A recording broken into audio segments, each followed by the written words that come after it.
அனைவருக்கும் வணக்கம். நான் டாக்டர் ஹரிகரன், டைரக்டர் தென்றல் ஐஏஎஸ் அகாடமி, காரைக்குடி.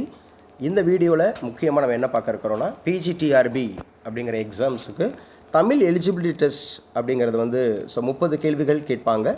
அதில் 12 கேள்விகள் அப்படிங்கிறது கட்டாயம் நம்ம சரியாக பதில் அளித்தா மட்டும்தான் நம்ம எலிஜிபிள் ஆகும். அந்த அடிப்படையில் 10ஆம் வகுப்பு அப்படிங்கிறதுல 2வது யூனிட் அப்படிங்கிறதுலேருந்து முதல் 70 கேள்விகள் அப்படிங்கிறத டிஸ்கஸ் பண்ணலாம் ஃபர்ஸ்ட் அப்படிங்கிறத. முக்கியமாக பார்த்தீங்க அப்படின்னு சொன்னால் 10ஆம் வகுப்பு தமிழ் இயல் 2 அப்படிங்கிற 70 வினாக்கள் அப்படிங்கிறது. ஃபர்ஸ்ட் கொஷின் இந்த மாதிரி இருக்குது. தென்மேற்கு பருவக்காற்று இந்தியாவிற்கு எத்தனை விழுக்காடு மழைப்பொழிவினை தருகிறது அப்படின்னா 70 விழுக்காடுங்க.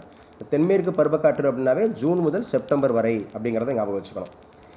2வது கேள்வி, தாய்லாந்து மன்னரின் முடி சூட்டு விழாவிற்கு எப்பாடல்களை தமிழ் மொழியில் எழுதி வைத்து பாடுகிறார்கள்னா திருப்பாவை, திருவம்பாவை. திருப்பாவை அப்படின்னாவே ஆண்டாள் அப்படிங்கிறத எடுத்துக்கணும். திருவம்பாவை அப்படின்னு சொன்னாவே மாணிக்க வாசகர் அப்படிங்கிறத எடுத்துக்கணும். உலகம் ஐம்பூதங்களால் ஆனது என்றவர் அப்படின்னாவே தொல்காப்பியர் தான். தொல்காப்பியர் தான் உலகம் ஐம்பூதங்களால் ஆனது அப்படிங்கிற அந்த கான்செப்ட். அதே மாதிரி வாயு வழக்கம் அறிந்து செறிந்து அடங்கில் ஆயுள் பெருக்கம் உண்டாம் என்ற பாடலடியை பாடியவர் யாருன்னு கேட்டால் ஔவையார். ஔவையார் அப்படிங்கிறது இது ஔவை குரல் அப்படிங்கிறதுல வரும். பொறுத்துக்க பாருங்க. மேற்கு அப்படின்னு சொன்னாவே நமக்கு குடக்கு அப்படிங்கிறது ஆன்சர்.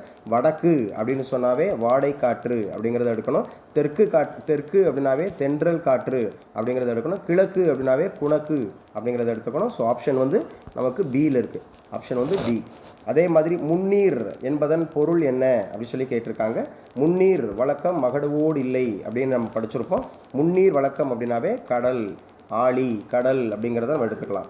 பொருந்தாத ஒன்றினை தேர்வு செய்க அப்படிங்கிறது வழி, தென்றல், புயல். ஏன்னா இதெல்லாம் காற்றோட நேமு. ஸோ இதில் கடல் அப்படிங்கிறது மட்டும் நமக்கு வராது.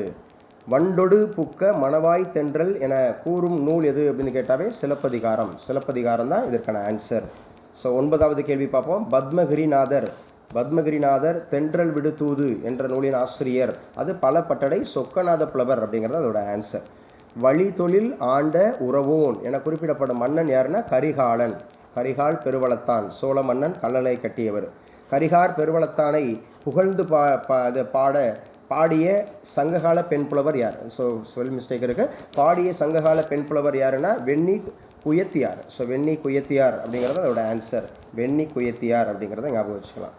அக்டோபர் முதல் டிசம்பர் வரை வீசும் பருவக்காற்று எது அப்படின்னு கேட்டாவே கண்டிப்பாக அது வடகிழக்கு பருவக்காற்று தான். இதுக்கு பின்னடையும் பருவக்காற்று அப்படிங்கிற வேறொரு பெயரும் உண்டு.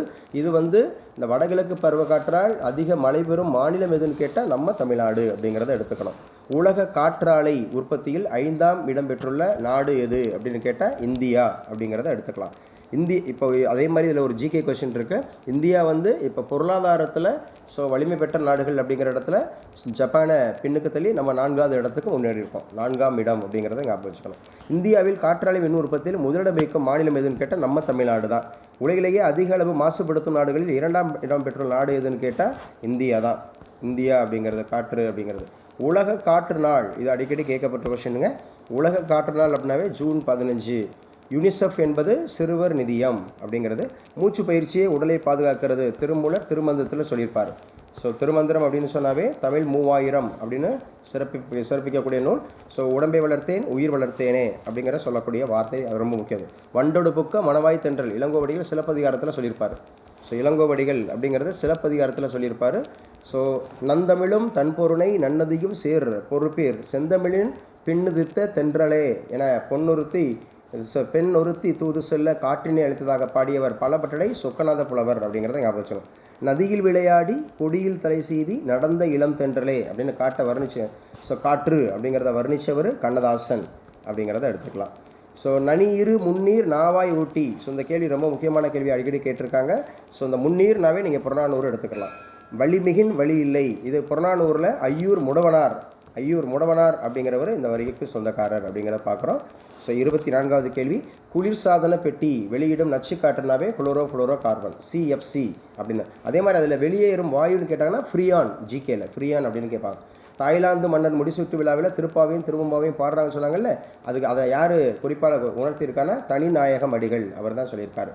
அறிஞருக்கு நூல், அறிஞரது நூல் ஆகிய சொற்றொடர்களில் பொருளை வேறுபடுத்த காரணமாக அமைவது எதுன்னு கேட்டால் வேற்றுமை உருவு. ஏன்னா அறிஞருக்கு அப்படின்னு சொல்கிறப்ப கு அப்படின்றது ஸோ நமக்கு எத்தனையாவது அப்படின்றத பார்க்கணும். அறிஞரது அப்படிங்கிறது வந்து பார்த்தீங்கன்னா ஸோ அந்த வேற்றுமை உருவுகள் அப்படிங்கிறது வந்திருக்கு. ஸோ 27வது கேள்வி, கீழ்காண்பனவற்றில் பொருந்தாத இணையை தேர்வு செய்க அப்படின்னு சொல்கிறாங்க. ஸோ காவிரி பாய்ந்தது அப்படிங்கிறது வந்து பார்த்தீங்கன்னா எழுவாய் தொடர். பாடினாள் கண்ணகி அப்படிங்கிறது வந்து வினைமுற்று தொடர். நண்பா எழுது அப்படின்னாவே விழித்தொடர். பாடி மகிழ்ந்தனர் அப்படின்னு சொல்லக்கூடியது. ஸோ பாடி மகிழ்ந்தனர் அப்படின்னா இது வினையெச்ச தொடர். ஆக்சுவலாக இது பெயரச்ச தொடர்னு தப்பாக இருக்குது இல்லைங்களா? பாடி மகிழ்ந்தனர்ன்றது வினையெச்ச தொடர். ஸோ ஆக்சுவலாக வந்து பார்த்தீங்கன்னா இது தப்பாக இருக்குது. இது மட்டும் தான். இப்போ சரியான வரிசையை தேர்ந்தெடுத்து எழுதுக. பாடத்தை படித்தால் அப்படிங்கிறது கரெக்டு. 2ஆம் வேற்றுமை இருக்குது. ஐ. இசையாள் அப்படின்றது 3ஆம் வேற்றுமை. கரெக்ட். 3ஆம் வேற்றுமை தானே இசையாள் அப்படிங்கிறது கரெக்டு. கயல்விழிக்கு அப்படிங்கிறது வந்து பார்த்தீங்க அப்படின்னு சொன்னால் பூ அப்படிங்கிறது வந்து இந்த இடத்துல 4ஆம் வேற்றுமை இருக்குது. ஸோ இது வந்து 5ஆம் வேற்றுமை இருக்காங்க, தப்பு. முருகனின், ஸோ இது 5ஆம் வேற்றுமை இருக்குது. ஸோ மாற்றிருக்காங்க. ஸோ இதுதான் இதுக்கான ஆன்சர் அப்படிங்கிறத எடுத்துக்கலாம். ஒரு தொடர்மொழியில் இரு சொற்கள் இருந்து அவற்றின் இடையில் சொல்லோ உருவோ இல்லாமல் அப்படியே பொருள் தான் தொகாநிலை தொடர். தொகாநிலை தொடர்னாவே எத்தனை வகைப்படும்னா 9 வகைப்படும். விழியுடன் எது தொடர்வது? விழித்தொடர்னா வினைத்தொடர், வினை அப்படிங்கிறது தான். ஸோ அடுத்து வினைமுற்றுடன் ஒரு வினைமுற்றுடன் ஒரு பெயர் தொடர்வது அப்படின்னாவே வினைமுற்று அப்படிங்கிற தொடர். முற்று பெறாத வினை அப்படிங்கிறது பெயர் சொல்லை தொடர்வது தான் பெயரச்ச தொடர். முற்று பெறாத வினை பெயர் சொல்லை தொடர்வது தான் பெயரச்ச தொடர். டேஸ் உருவுகள் வெளிப்பட அமையும் தொடர்கள் வேற்றுமை தொகாநிலை தொடராகனா வேற்றுமை உருவுகள் வெளிப்பட அமையும் அப்படிங்கிறது முக்கியமானது. ஏன்னா வெளிப்படையாக வந்துச்சுனாவே அது தொகாநிலை தொடர் 9. ஸோ பொருத்தி காட்டுக கேட்டிருக்காங்க. 35வது கட்டுரையை படித்தால் அப்படின்னாவே அது 2ஆம் வேற்றுமை. ஐன்னு வந்துச்சுனாவே ஐ ஆள்கு இன்னது கண் அப்படி ஞாபகம் வச்சுக்கணும். அன்பால் கட்டினார் அப்படின்னு சொன்னாவே அது வந்து 3ஆம் வேற்றுமை. ஸோ அறிஞருக்கு பொன்னாடை பூ அப்படின்னு சொன்னாவே அது வந்து 4ஆம் வேற்றுமை அப்படிங்கிறது. ஸோ சாலை அப்படின்னு வந்துச்சுன்னா உரிச்சல் தொடர். ஸோ ஆன்சர் கரெக்டாக இருக்குங்க. அடுத்து பொருத்தி காட்டுக அப்படிங்கிற கொஸ்டின் தான் காவிரி பாய்ந்தது. அப்போ காவிரி பாய்ந்தது அப்படிங்கிற போது அது வந்து எழுவாய் தொடர். நண்பா எழுது அப்படின்னு கேட்டால் அது விழித்தொடர். கேட்ட பாடல் அப்படின்னா பெயரச்ச தொடர். பாடி மகிழ்ந்தனா வினையச்ச தொடர். ஸோ அதுக்கப்புறம் இடைச்சொல் தொடரில் இடைச்சொல்லுடன் தொடர்வது அப்படின்னா பெயர் அண்டு வினை அப்படிங்கிறது தான் ஆன்சர். 38வது கேள்வி, மற்றொன்று அப்படின்னாவே இடைச்சொல் தொடர். மற்று அப்படிங்கிற இடைச்சொல்லோட ஒன்றுன்றது வருது. கரெக்ட். ஒரு சொல் 2-3 முறை அடுக்கு தொடர்வது தான் அடுக்கு தொடர். அடுக்கு தொடர்னாவே ஸோ என்ன இருக்கும் சார் அப்படின்னு சொல்லி பார்த்தீங்கன்னா அது வெற்றி. அடுக்கு தொடர் அப்படின்னு சொன்னாவே பொருள் தரும். இரட்டை கிளவின்னு சொன்னால் பொருள் தராது. கேட்க வேண்டிய பாடல் சொல்ல தக்க செய்தியாகின கூட்டுநிலை பெயரெச்சங்கள் அப்படின்னு சொல்லுவோம். அன்பால் கட்டினார், அறிஞருக்கு பொன்னாடை, இதெல்லாம் வந்து என்னங்க அப்படின்னா வேற்றுமை உறுப்பு இதில் வந்திருக்கு. பரிபாடல் அடியில் விசும்பும் இசையும் என்னும் தொடர் எதனை குறிக்கிறது? விசும்புனாவே வானம் அப்படிங்கிறத எடுத்துக்கணும். இசைனாவே பேரொளி அப்படிங்கிறத எடுத்துக்கணும். ஸோ அடுத்த கொஸ்டின் பார்க்கலாம். 43 தன் பெயல். ஸோ தன் பெயல் அப்படிங்கிறதுக்கு ஆன்சர் அப்படின்னா குளிர்ந்த மலை அப்படின்ற. ஆர் தருவு அப்படின்னு கேட்டாவே வெள்ளத்தில் மூழ்கி கிடந்த அப்படின்னு. பீடு அப்படின்னு சொன்னாவே சிறப்பு அப்படிங்கிறது. ஈண்டி அப்படின்னாவே செறிந்து திரண்டு. ஸோ இதெல்லாம் முக்கியமானது. சொல்லும் பொருளும் அப்படிங்கிறத நல்லா படித்து வச்சுங்க. இதுவரைக்கும் நமக்கு கிடைத்துள்ள பரிபாடலில் நூலில் உள்ள பாடல்களின் எண்ணிக்கை எத்தனை அப்படின்னா 54. ஸோ 54. ஆனால் டோட்டல் எவ்வளோன்னு கேட்டாங்கன்னா 70. ஸோ டோட்டல் 70 இருக்கும். நமக்கு கிடைச்சது 54 கீரந்தையார் அப்படிங்கிறது. 8 தொகை நூல்களில் ஒன்று தான் பரிபாடல். பரிபாடல்னாவே அகமும் புறமும் சார்ந்த 8 தொகை நூல். ஸோ மொத்தம் 8 தொகையில் 5+2+1ன்னு சொல்லுவோம் அந்த மாதிரி. ஸோ விசும்பு ஊழி என தொடங்கும் பரிபாடல் எழுதியவர் யாருன்னா கீரந்தையார். பரிபாடல் டேஷ் என்னும் பொருளினா ஓங்கு பரிபாடல். சங்க நூல்களில் பண்ணோடு பாடப்பட்ட நூல் தான் பரிபாடல். பரிபாடலில் 70 பாடல்கள் இருப்பதாக கூறியுள்ளவர்கள் உரையாசிரியர்கள். ஸோ உரையாசிரியர்கள் சொல்லியிருக்கிறாங்க. ஸோ எட்வின் ஹபிள் என்பவர் யார்? இதுதான் முக்கியமானது. அமெரிக்க வானியல் அறிஞர் எட்வின் ஹபிள் அப்படிங்கிறது வந்து 1924 அந்த காலகட்டத்தில் ஸோ அஸ்ட்ரானமியை பற்றி நிறைய விஷயங்கள் சொல்லியிருப்பார். எட்வின் ஹபிள் அப்படிங்கிறது 1924 நிறைய விஷயம் இருக்குங்க. காந்திஜி அப்படிங்கிறது ஐஎன்சியோட காந்திஜி வந்து பார்த்திங்கன்னா ஐஎன்சியோட மாநாட்டுக்கு ஒரே ஒரு முறை தலைமையாக இருந்திருக்கிறாரு. ஸோ பெரியார் அப்படிங்கிறவர் வந்து பார்த்திங்கன்னா 1924 வைக்கம் போராட்டம் நடத்திருக்கிறாரு. 1924 அப்படிங்கிறது அம்பேத்கர் சாதியிலிருந்து விலக்கப்பட்ட ஒரு சங்கம் அப்படிங்கிறத ஆரம்பிச்சிருப்பார். அதே வருஷம் தான் எட்வின் ஹபிள் அந்த மில்கி வே அப்படிங்கிறத கண்டுபிடிச்சார். அண்டபோதின் உண்டை பிறக்கும் சிறியாக பெரியோன் தெரியின் என்ற குறிப்பிட்ட நூல் திருவாசகம். ஸோ திருவாசகம்னாவே 8ஆம் திருமுறை ஞாபகம் வச்சுங்க. ஸோ திருவாசகத்திற்கு உருகார், ஒரு வாசகத்திற்கும் உருகார் அப்படின்னு வந்திருக்கும். ஊழ் அப்படின்னு சொன்னாவே நமக்கு வந்து என்ன சார் அப்படின்னு சொல்லி பார்த்தீங்கன்னா ஊழ். ஸோ இந்த இடத்துல ஊழ் அப்படின்றது அடுக்குத்தொடர். வளர்வானம். ஸோ வளர்வானம் அப்படிங்கிறது வந்து வினைத்தொகை அப்படிங்கிறது. செந்தி அப்படின்னு சொன்னாவே பண்பு தொகை. வாரா அப்படின்னாவே ஈறுகட்ட எதிர்மறை பெயரெச்சம். விசும்பு அப்படின்னு சொன்னாவே நமக்கு வானம். ஊழி அப்படின்னாவே யுகம். ஊழ் அப்படின்னு சொன்னாவே ஸோ நமக்கு முறை. பீடு அப்படின்னா சிறப்பு. ஸோ ஆன்சர் கரெக்டாக இருக்குது. ஸோ கிளர்ந்த என்னும் சொல்லை பிரிக்கும் முறை அப்படின்னு சொன்னால் எப்படி சார் பிரிக்கலாம்? கிளர்ந்த அப்படின்னாவே கிளர் இத்து இந்தானது விகாரம், அப்புறம் இத்து அப்படிங்கிறது இடைநிலை. ஆனால் ஸோ அந்த இடத்துல விகுதி அப்படிங்கிறது ஞாபகம் வச்சலாம். முதல் பூதம்னாவே வானம், ஐம்பூதங்களால் ஆனதுன்னு சொன்னோம்ல. கருவளர் வானத்து இசையில் தோன்றி உரு அறிவாரா ஒன்றன் ஊழியம். இது எதுகை வந்திருக்குங்க. எதுகை அப்படின்னு சொன்னாவே இரண்டாம் எழுத்து ஒன்றி வருவது. மோனைனா முதல் எழுத்து ஒன்றி வருவது. முதல் பூதம் அப்படிங்கிறது வானம். ஸோ ரிப்பீட் ஆகிருக்கு. ஸோ பரிபாடலில் புவிக்கு கூறப்பட்ட ஊமை அப்படிங்கிறது வந்து நெருப்பு பந்து.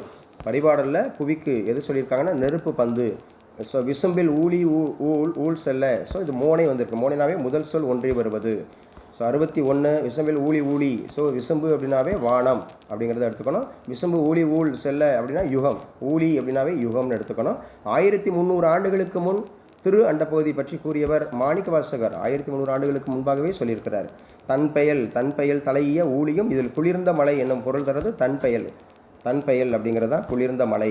ஸோ நாகூர் ரூமியின் இயற்பெயர் யாது? அடிக்கடி கேட்கப்பட்ட கொஸ்டின். முகமது ரஃபி அப்படிங்கிறது. நாகூர் ரூமி பிறந்த மாவட்டம் தஞ்சாவூர் மாவட்டம். நாகூர் ரூமி முதலில் எழுதிய இதழ் கணையாளி அப்படிங்கிறத ஞாபகம் வச்சுக்கணும். நாகூர் ரூமி எழுதிய புதினம் அப்படிங்கிறது கப்பலுக்கு போன மச்சான் சாரி இது வந்து எழுதியது, அதாவது நாவல் இது எல்லாமே அவர் எழுதுனது தான். 7வது சுவை, சொல்லாத சொல், கப்பலுக்கு போன மச்சான்லாம். ஸோ ஆனால் இது நாவல் அப்படிங்கிறத எடுத்துக்கங்க. நாவல். ஸோ மாறுபட்ட ஒன்றினை கண்டறிக. 69வது கொஸ்டின். மாறுபட்ட ஒன்றினை கண்டறிக. நதியின் கால்கள் என்பது நாகூர் ரூமியோட கவிதை தொகுப்பு அப்படிங்கிறது. ஸோ 70 கேள்விகள் அப்படிங்கிறது முக்கியமானது. ஸோ அடுத்து வந்து பார்த்திங்க அப்படின்னு சொன்னால் 10ஆம் வகுப்பில் 3வது இயலில் ஸோ 5 பாடங்கள் அப்படிங்கிறத நம்ம ஸோ ஆன்சர் கீ அப்படிங்கிறத அடுத்து டிஸ்கஸ் பண்ணுவோம்.